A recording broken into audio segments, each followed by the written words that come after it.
welcome to another vlog. This one's a little bit more on the serious side, as you can probably tell from the title. I am in the process of changing my marital status. My husband and I are separating, and the process of that. I will eventually continue to reveal a little bit more on the whys and the hows and things like that. But I am going to try and make it relatively vague because I don't want to reveal too many personal details online, not only of myself, but also of my husband and my children.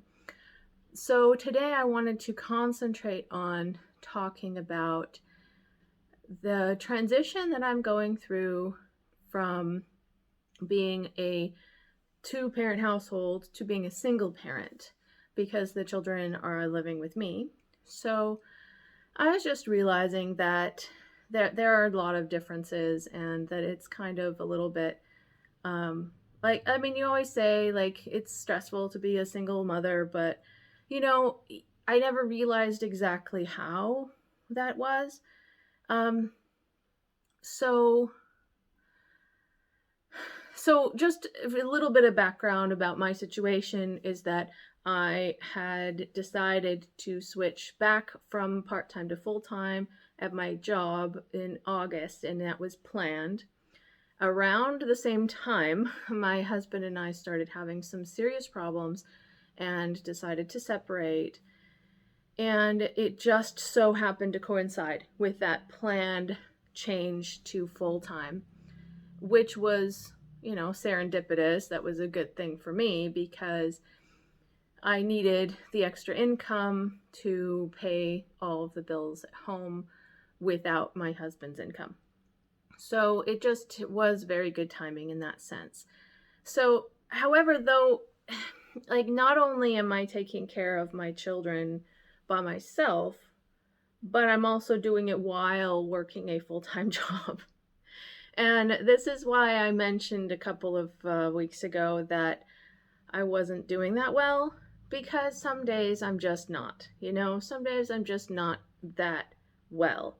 I'm not as up to as much, and I'm just not as energetic as I could be because I have so much going on right now. One thing I have set up, and I think that that was a good idea, is that I've set up a Patreon page. And part of the reason I wanted to do that was not only to create a little more revenue to cover some of the children's expenses, but also to have a platform and a place where I could talk about these serious issues and maybe talk a little bit more personally about what I'm going through without having to make it public to the entire world. So if you really, really, really want to know what is going on and the whys and wherefores and things, please join my Patreon. I would love to discuss it with you, even if you just come in for a month and we can talk about it and then you can leave if you're very curious. I'm not trying to bleed people dry. It is €5 a month. $5. Sorry, I live in Europe. It is $5 a month to join my Patreon, and it's just patreon.com/American Baker in Germany. So please join me there if you want to talk a little bit more directly with me and find out all of the salacious details. I'm just kidding. It's not that salacious, but it could be very interesting to some people. The topic I want to talk about today is taking care of my children. And so I have two children, as you know. They are 5 and 9, two girls. And my girls are absolutely everything to me. My oldest has a few special needs. She has a very strong dyslexia, as well as a ADHD and anxiety. So from all of that, it can be a little bit challenging with her to begin with. And second, my youngest, I don't know. I don't know if she has any disorders yet. I can't figure it out. If she does, they're the different ones than her sister has. That's all I can say about it. We'll see. But she's a very emotional child. So I think that the biggest difference for me is that, um, like, we always had certain household jobs that belonged to certain people. For example, I always did all of the laundry, and so that part of it is not difficult, and it wasn't even a transition. In fact, there's less laundry to do without another person there. However, my husband did most of the cooking, and took out the trash. So those are things that I have to take over now. And the first few times I did it, I was like, wow, like they spent a lot of time cooking. Like, this is just so much time. And I realized it's just because I'm not used to spending time on this activity. It's not that it's so much time, it's just that it's not something have done in the past. And I had always allowed someone else to take over that job. I'm more of a baker than a cooker. What can you say? It doesn't matter, but as long as it gets done. And also taking out the trash, I've realized that I now do it less often because we don't have as much trash with fewer people, and it isn't as big of a chore. It doesn't feel like as big of a chore as it has in the past. So I also have spent several weeks getting rid of things, a lot of purging, and I have discovered that I'm slightly on the direction of minimalist, which I did not expect. I don't think anyone did. Like, I keep supplies for things that I do, but if I don't actually use it, I'm like, toss it. I don't want it. I don't want it if I don't use it and if I don't anticipate using it in the future.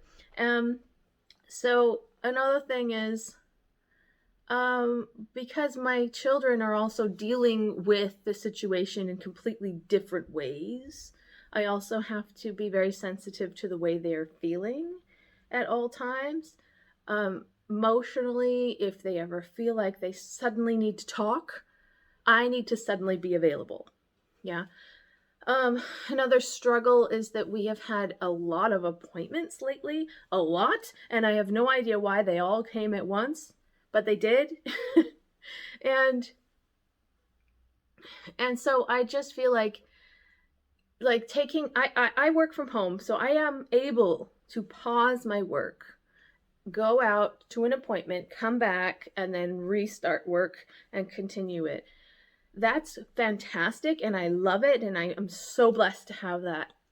However, I work late into the night 2, 3 times a week at the moment. If as soon as the appointments like calm down and I don't have to take as many pauses during the day, then I think it will be easier and I think it will be more practical. But right now it's a little chaotic. It's a little bit on the chaotic side. I do try very hard to take time to clean up on a regular basis, like just say I'm just putting aside an hour and I'm just cleaning. And that has really helped me as well to keep things tidy because I know no one else is going to do it. My children do not do that without me prompting them. So, but I have also noticed another positive aspect is that the children seem to be much more calm. They were very unsettled, I think is the correct term, when we were fighting a lot. And, when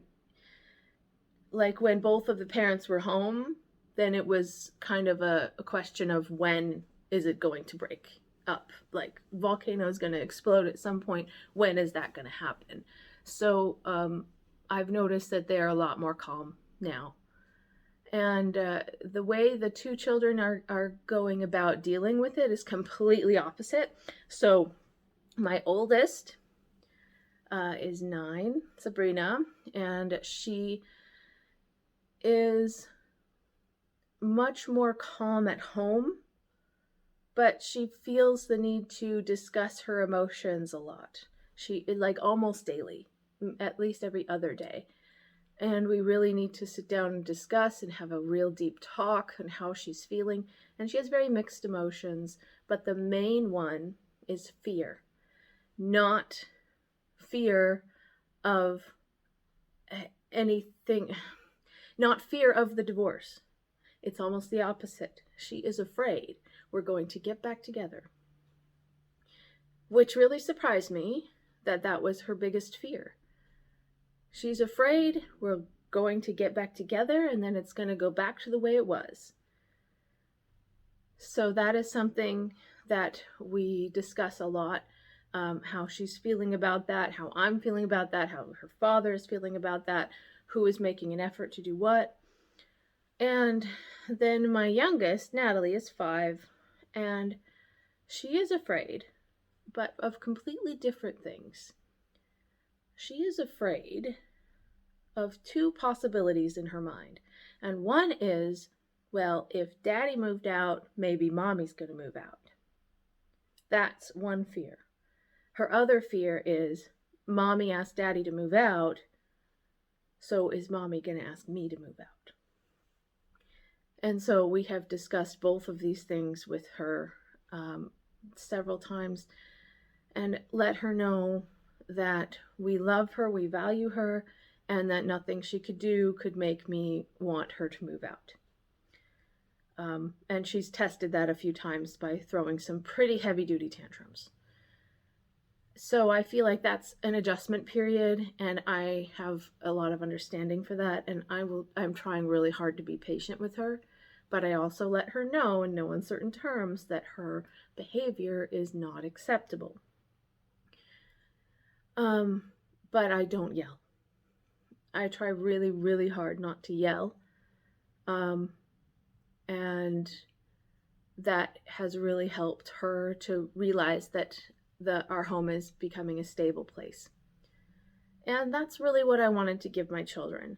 I don't want anyone to think I am in danger in any way. I am not. I am safe. I live now with my children and everything is well.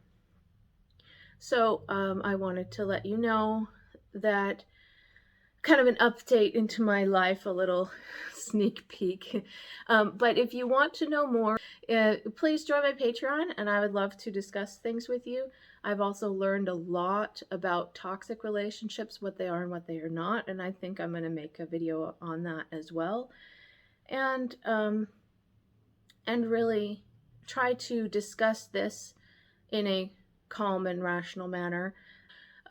So yeah, that's my big update. I hope that leave in the comments below, like, have you ever had any relationships you were happy ended, or that, or like, how did you go about transitioning between being a 2-parent household to a single-parent household yourself? So I'd be interested in any tips you can give me, and I will continue to give you some updates and check in every so often. But please join my Patreon if you would like to. My goal is to do 2 live streams a month, and as well as a couple of exclusive videos, like at least 1 a month. So that's my big goal, and hopefully I can meet that goal. But also I want you to be able to ask any questions you want of me about anything at all, like about baking or about recipes or about my life or about mental health or about becoming a German citizen or about European culture, like anything you want to talk about. So please join me over there, and I hope to see you in the next vlog.